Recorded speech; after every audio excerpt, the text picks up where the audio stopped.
प्रथम विश्व युद्ध के बाद के साहित्य में रेनॉल्ट एफटी को अक्सर FT-17 के रूप में संदर्भित किया जाता है। फ्रेंच लाइट टैंक FT-17 या कुछ इसी तरह इतिहास में सबसे क्रांतिकारी और महत्वपूर्ण टैंक डिजाइनों में से एक था। एफी पहला निर्माण टैंक था जिसने अपने हथियार के साथ पूरी तरह से घूमने वाले बुर्ज को एकीकृत किया था। सोसाइटी डेस ऑटोमोबाइल्स रेनॉल्ट ऑटोमोबाइल कंपनी, जो उस समय और अब फ्रांस की मुख्य ऑटोमोबाइल निर्माताओं में से एक है, एफटी को डिजाइन और निर्मित किया है। यह कल्पना की जा सकती है कि लुई रेनॉल्ट ने करना शुरू दिया था। 21 दिसंबर फ्रंट में रेनॉल्ट एफटी का क्रू कंपार्टमेंट, पीछे इंजन कंपार्टमेंट और कताई बुर्ज में मुख्य आयुध बन गया और अभी भी मानक टैंक लेआउट है। नतीजतन कुछ बख्तरबंद युद्ध इतिहासकारों ने रेनॉल्ट एफटी को दुनिया का पहला आधुनिक टैंक करार दिया है। Renault 4.5 litre 4 cylinder thermosiphon water cooled engine द्वारा संचालित है।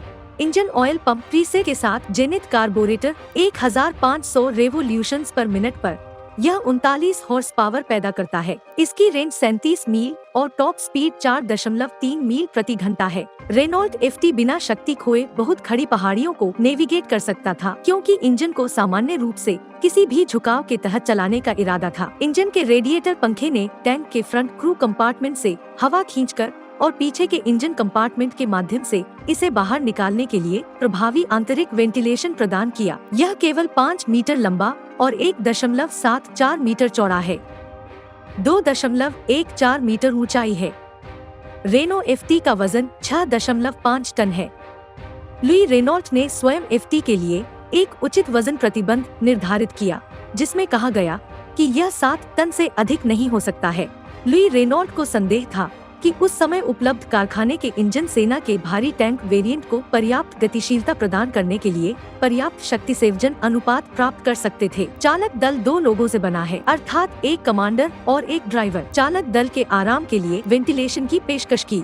उनकी निकटता के बावजूद संचालन के दौरान चालक दल के संचार के लिए कोई तंत्र नहीं था। एक प्रतिक्रिया के रूप में गनर्स ने ड्राइवर को कंधे, पीठ और सिर में लात मारकर कमांड ट्रांसमिट करने की एक विधि का आविष्कार किया। एक प्यूटोक सा 1837 मिमी तोप या एक साथ 92 मिमी हॉचकिस मशीन गन का उपयोग अक्सर एफटी को बांटने के लिए किया जाता था। कवच प्लेटों की मोटाई 6 मिमी से 16 मिमी तक थी। अवलोकन कपोला के साथ एक कच्चा इस्पात बुर्ज रेनॉल्ट एफटी टैंक प्रोटोटाइप पर चित्रित किया गया था। इसे श्रृंखला के वाहनों में स्वतंत्र रूप से लगाया गया था। रेनॉल्ट ने एक अष्टकोणीय रिवेट बुर्ज भी विकसित किया, जो सभी परीक्षणों को पार कर गया और पूरी तरह से ग्राहकों के विनिर्देशों से मेल खाता था। प्राथमिक आयुध माउंटिंग ब्रैकेट में केवल मामूली संशोधनों के साथ अष्टकोणीय संस्करण कास्ट स्टील संस्करण की तुलना में आग के लिए अधिक प्रतिरोधी था। उस समय लुढ़का हुआ प्लेटों की गुणवत्ता कास्टिंग की तुलना में बहुत अधिक थी। अष्टकोणीय बुर्ज का निर्माण 16 मिमी मोटे बोर्डों से किया गया था।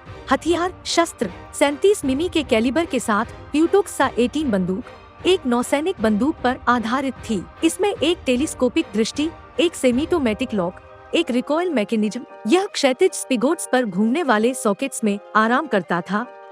टीवा बैरल की ऊंचाई 20 से +35 डिग्री तक उतार चढ़ाव करता है। मुख्य तोप से विखंडन और कवच भेदी के गोले दागे गए। 500 मीटर की दूरी से एक टैंक रोधी मिसाइल 12 मिमी मोटे कवच को भेद सकती है। समय की निरंतर अवधि में फायरिंग की दर प्रति मिनट 10 राउंड तक पहुंच गई। अधिकतम प्रभावी रेंज 2500 मीटर थी, लेकिन व्यवहार में यह केवल 400 मीटर थी। एस्ने की तीसरी लड़ाई के दौरान यह 31 मई 1918 को युद्ध के मैदान में अपनी पहली उपस्थिति प्लॉसी और चेजल के बीच चौदुन के पूर्व में रेड्स के जंगल के पूर्व में बना। इस सगाई, जिसमें 30 टैंक शामिल थे, ने एक जर्मन अग्रिम को सफलतापूर्वक रोक दिया।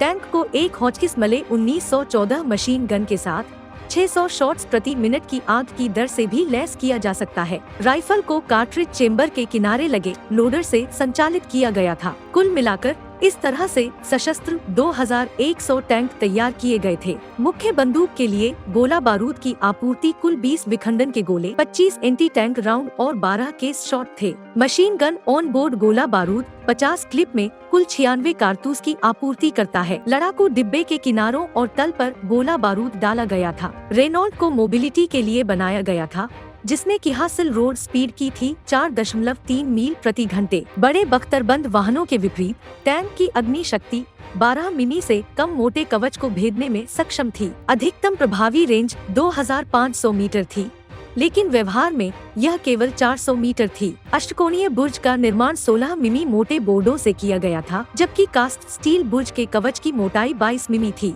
3000 से अधिक रेनॉल्ट एफटी टैंक फ्रांसीसी उद्योग द्वारा निर्मित किए गए थे। उनमें से अधिकांश वर्ष 1918 के दौरान। राक्षस टैंक की जाँच करें। A7V जर्मनी का पहला टैंक 1918 में जर्मन साम्राज्य द्वारा बनाया गया था।